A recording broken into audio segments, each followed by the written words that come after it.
Hello दोस्तों, नमस्ते। और आप सभी का अपनी फैमिली ब्लॉग में स्वागत है। और आशा है कि आप सभी ठीक होंगे अपने घरों में। तो देखिए, ये दिन था शुक्रवार का और हो चुकी एक प्यारी सी सुबह की शुरुआत काम के साथ। तो यहाँ देखिए, यहाँ मैं अंदर कमरे की झाड़ू लगा रही थी। इसके पापा जी भी चले गए थे ड्यूटी और बिट्टू को भी मैं छोड़ आई थी। तो उसके बाद मैं यहाँ की झाड़ू लगा रही थी।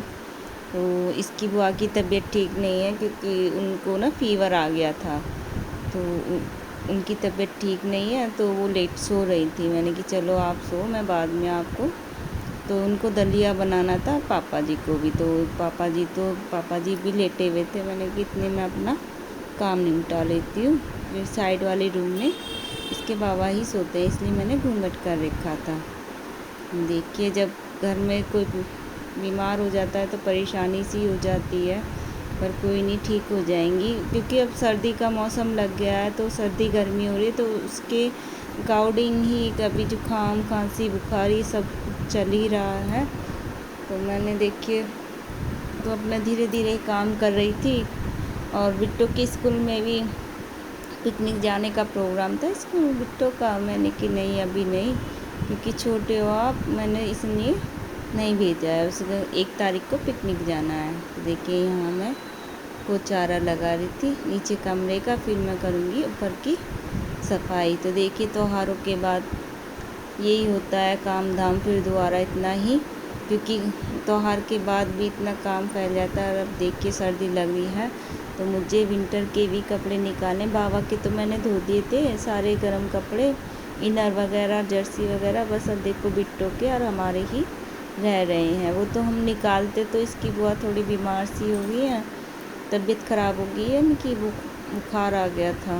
तो देखिए, जब मुझे टाइम लगेगा जब ही मैं सारे बिट्टो के भी निकालने हैं अभी मुझे कपड़े, और अपने भी और इसके पापा जी के भी। तो देखिए, यहाँ मैंने सफाई करने के बाद देखिए अब ठंड पड़ती है तो ये पत्थर बहुत ठंडा हो जाता है। तो इसके बाबा कह रहे थे कि आप कारपेट निकाल लो, अब कारपेट बिछाया करो। तो ये देखिए, मैं दोनों रूमों में अब सफाई करने के बाद ये कारपेट बिछाती हूँ। तो ये टाइम करीबन हो गया था 9 साढ़े 9 का टाइम था।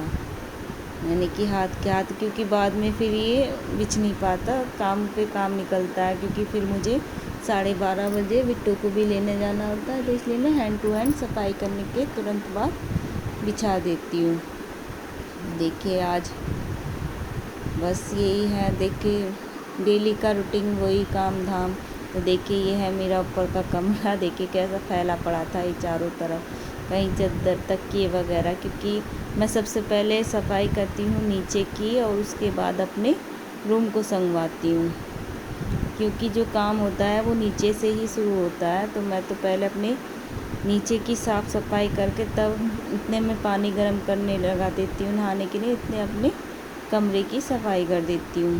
तो वही देखिए, तो ये 10:30 बज चुके थे, क्योंकि अभी मेरी पूजा भी होनी थी। तो मैंने कि बाद में, पहले इतने पानी हो रहा था, नहीं चलो पहले यहाँ बस संगवा देती हूँ, और झाड़ू पोछा रहा तो मैं बाद में लगाऊँ, क्योंकि कपड़े भी लगाने थे आज मुझे। तो मैंने कि अगर मैं अभी करूँ तो पूजा को भी काफ़ी टाइम हो जाएगा, क्योंकि पूजा भी मुझे करनी थी। तो इसलिए मैंने कि चलो बाद में इस कमरे की बस मैंने यहाँ से संगवा दिया था, क्योंकि सारा फैला हुआ था। क्योंकि मैं नीचे सोती हूँ, अभी इसकी बुआ की तबीयत ठीक नहीं चल रही ना, तो मैं उनके पास ही सोती हूँ।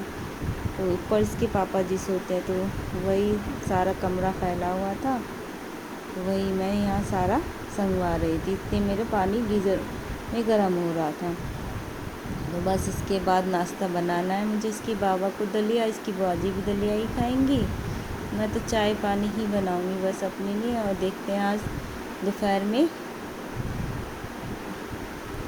देखिए तो इसके पापा छोले भटूरे कह रहे थे बनाने के लिए, तो वही देखिए मैं छोले रख दिए हैं मैंने, और उसके बाद मैं छोले भटूरे ही तैयार करूँगी।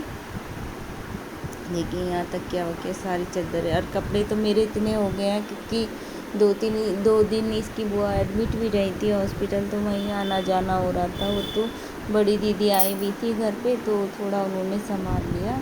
और अगले दिन गई थी जब इसकी बुआ जी डिस्चार्ज होके आ गई थी।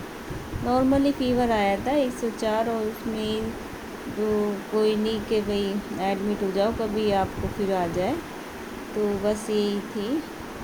पर देखिए परेशानी बहुत हो जाती है जब हॉस्पिटल में एडमिट हो जाते हैं, क्योंकि आना जाना बहुत भारी पड़ जाता है। फिर घर में छोटा बच्चा भी है, उसको भी देखना, और बाबा भी है, तो बहुत परेशानी हो जाती है। इसलिए ठीक थी तो डिस्चार्ज अगले दिन ही करा दिया था उन्हें कि आप तो ठीक हो अब घर से ही।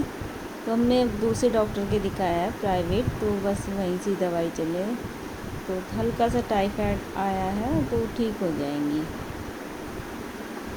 तो देखिए यहाँ मैं वही सफाई हम यहाँ से संगवा के बस पूजा पाठ करूँगी, तो इतने टाइम ही बिट्टो को लाने का हो जाएगा। बिट्टो तो कह भी रही थी कि मम्मा मुझे पार्क पिकनिक जाना। अब छोटा बच्चा है तो मैंने नहीं बेटा आप बहुत छोटे हो अभी नहीं, क्योंकि बस में जाएगी और पता नहीं ब्रेक लगे और 100 बात होती है। तो इसके बाबा भी मना कर रहे थे कि नहीं अभी नहीं, जब थोड़ी बड़ी हो जाएगी जब इसे हम भेजेंगे। तो देखिए ये मैं दिखा रही थी सारे बेड पे ही धुले हुए कपड़े थे। देखिए मुझे इतना भी टाइम नहीं लगा कि मैं इन कपड़ों की, क्योंकि नीचे उनको इसकी बुआ को देखना पड़ रहा था, कभी कुछ खाने में पानी गर्म करना और दवाई वगैरह। तो देखिए यही हो जाता है कि तो बस मेरा ये कमरा फैला हुआ था, कपड़े धुले हुए थे, बस इनकी तय नहीं लगी। मैंने कि चलो इन्हें मैं रात को देखूँगी। तो यहाँ से बेड पे से हटा दिए थे मैंने सारे कपड़े, और मेरी अलमारी भी सारी ख़राब हुई पड़ी है। बस थोड़ा टाइम लगेगा जब मैं इसको ठीक करूँगी। तो देखिए ये है दोपहर का टाइम, मैंने छोले बनाने उबाल दिए थे। ये देखिए छोले उबाल के कह रहे इसके पापा के छोले भटूरे बनाए, क्योंकि सही सीज़न मौसम ऐसा ही कि मुँह कड़वा सा, और हॉस्पिटल में चले जाते तो आधे बीमार से मैंने कि कोई नहीं यार थोड़ा चटपटा सा तीखा सा बना लेंगे, तो वही छोले भटूरे बना रही थी मैं। देखिए यहाँ पे मैंने सारी तैयारी कर ली थी, मैंने कि आप आ जाओगे इतने बन जाएगा, तो प्याज वगैरह, और तो वही मैं छोले भटूरे बना रही थी। यहाँ पे बिट्टो आ गई थी, वो ऊपर कह रही मम्मा मैं बोर हो रही हूँ। मैंने कि कोई नहीं, वो कहने लगी मैं मम्मा छवि के यहाँ, तो वो 4th फ्लोर पे चली गई थी। इतने मैंने कि ठीक है आप जाओ, मैं इतने लंच बना लूँगी। तो क्योंकि बिट्टो बहुत परेशान करते, कभी कुछ इतना परेशान कर देते कि मेरा आधा दिमाग खाने में रहता है और आधा बिट्टो के पीछे रहता है। कभी कहती मम्मा मुझे आटा दे दो रोटी बनानी है। तो देखिए यही है, इसकी बुआ जी तो अगले दिन चली गई थी, वो 1 हफ्ता रह के गई थी बड़ी बुआ जी। छोटी बुआ जी तो अगले दिन ही चली गई थी भैया दूज के दूसरे दिन। तो बस इसकी बड़ी दीदी बुआ जी ही रुकी हुई थी, और मैं तो उसी दिन आ गई थी भैया दूज वाले दिन ही। तो ये देखिए आज हमारा ब्लॉग जो है करीबन 4-5 दिन बाद डाल रही हूँ, क्योंकि घर में परेशानी चल रही थी और मुझे टाइम नहीं मिल रहा था ब्लॉग बनाने का। तो बस आज थोड़ा टाइम से लगा, मैंने कि चलो आज भैया दूज के बाद। देखिए यहाँ पे मैं प्याज काटनी स्टार्ट कर दी थी छोके के लिए। वहाँ तेल मेरे कुकर में गरम हो रहा था, बातों में देखिए सारा मैंने पहले लहसुन प्याज का पेस्ट और टमाटर पीस लिए थे। ये देखिए मैंने यहाँ प्याज डाल दी थी। तो मन कर रहा था, काफ़ी दिन हो गए थे हमें छोले भटूरे बनाए हुए। मैंने कि चलो तीखे से घर में ही बनाते हैं। तो इसके पापा कहने लगे जब छोले बना रहे हो तो भटूरे भी बना लेना। मैंने कि ठीक है। तो मैंने इसकी बुआ जी ने गूँध दिया था, बड़ी बुआ जी थी तो उन्होंने गूँध दिया था जल्दी से फटाफट। मैंने सुबह 7 बजे मैंने कि ज़्यादा 2-3 घंटे हो जाएंगे तो सही सेट हो जाएगा आटा, तो भटूरे सही बन जाएंगे।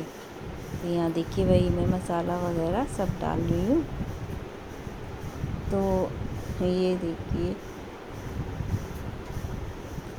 सारे गरम मसाले मैंने यहाँ ऐड कर दिए थे। तो बिट्टो ने तो खूब इंजॉय किया सारे फेस्टिवल, दिवाली भैया दूज, तो भैया दूज पे गई थी अपने मामा के घर, वहाँ खूब मज़ा किया है। और देखिए अब के कई शादी भी पड़ रही हैं, 3-4 शादियाँ हैं। तो देखिए दिसंबर में भी शादी है और फरवरी में भी शादी है। दिसंबर में इसके मौसी के यहाँ शादी है और फरवरी में इसके मामा जी की शादी है। तो देखिए अब जाएंगे, एंजॉय कर। बिट्टू तो खूब एंजॉय करती है, डांस करती है। नहीं सही है, कह रही मम्मा खूब एंजॉय करूँगी। देखिए सर्दी की शादियाँ रहेंगी तो वही विंटर के कपड़े रहेंगे, देखते हैं क्या पहनेंगे। और मेरा जो कान है ना थोड़ा वो छिल सा, तो उस पर ना ज़्यादा लोड नहीं, टॉप से नहीं, तो मैं सोची इसे थोड़ा सिलवा के दोबारा मुझे बिंदवाने हैं, छिदवाने हैं इन्हें कानों को, ताकि मैं शादी से पहले टॉप्स पहन लूँ, शादी में टॉप्स वगैरह डाल लूँ। क्योंकि मेरा जो कान है हल्का सा लोअर से ही बची हुई है, वरना टॉप्स वगैरह गिरने का डर रहता है। तो इसलिए भारी भारी कुंडल भी अच्छे भी लगते, इतने अच्छे ईयरिंग आ रहे हैं मैंने कि इतने अच्छे ईयरिंग आ रहे हैं और मैं पहन नहीं पाती। मैंने कि अब के मैं अपने कानों को ठीक कराऊंगी, दोबारा छिदवाऊंगी इन्हें सही से। और जब कहीं तो वही सोची हूँ कि शादी से पहले मुझे ये काम कराना है। तो देखिए यहाँ बातों में मेरे छोले बनने में काफ़ी टाइम लग जाता है, क्योंकि इन्हें उबालना है। ये देखिए यहाँ मैंने सामान तैयार कर लिया था छोलों का। देखिए ये मेरे छोले बनके तैयार हो गए थे, वही 2-2:30 बज गए थे। मैंने कि जल्दी झटपट, और यहाँ हो गया था देखिए भटूरों का तेल गरम। तो देखिए ये था पहला भटूरा। तो बिट्टू ना वो वाइट वाले कुलचे होते हैं ना, ये भटूरे होते हैं वो कुलचे, कह रही मम्मा मुझे तो वाइट वाले खाने हैं। इसकी बुआ जी कह रही तो इसे वाइट, मैंने कि इसे नहीं कह रही, कुलचे होते हैं ना सफ़ेद मटरे के साथ जो आते हैं, ये उन्हें कह रही है। तो इसका क्या है फंडा कि जो चीज़ हम बनाएंगे वो खाएगी नहीं, उस जो नई बनी हुई उसको मांगती है। ये है बस इसका, खाने के टाइम पे ना इसके नए नए आइडियाज़ हो जाते हैं कि क्योंकि खाना होता नहीं है, क्योंकि जो चीज़ मांगेगी वो होगी नहीं तो खाएगी नहीं। तो देखिए दोस्तों आप भी खाइए छोले भटूरे। तो यहाँ मैंने सबकी प्लेटें लगा ली थी छोले भटूरों की। इसके बाबा को भी दे दिया था एक भटूरा, और उनके लिए चावल बनाए थे, क्योंकि इसके बाबा भटूरे चिकना ज़्यादा नहीं खाते हैं ना। तो दोस्तों हमारी वीडियो आपको अच्छी लगे तो प्लीज़ लाइक सब्सक्राइब ज़रूर करना और नीचे कमेंट्स करना, क्योंकि ये ब्लॉग काफ़ी दिनों बाद, कम से कम 4-5 दिन बाद आज मैंने बनाया है। तो मैंने कि सोचा कि चलो हम ब्लॉग डालते हैं, क्योंकि जब परेशानी हो जाती है घर में बनाने का मन भी नहीं करता और टाइम भी नहीं लगता। तो देखिए आप भी खाइए, थाली सजी भी है। तो ये ब्लॉग यहीं समाप्त होता है। तो प्लीज़ हमारी वीडियो को लाइक सब्सक्राइब ज़रूर करना, और आशा है कि आप सब अपने घरों में ठीक रहें। अभी सर्दी का मौसम लग रहा है, और अपना ध्यान रखें अपना बच्चों का सभी। तो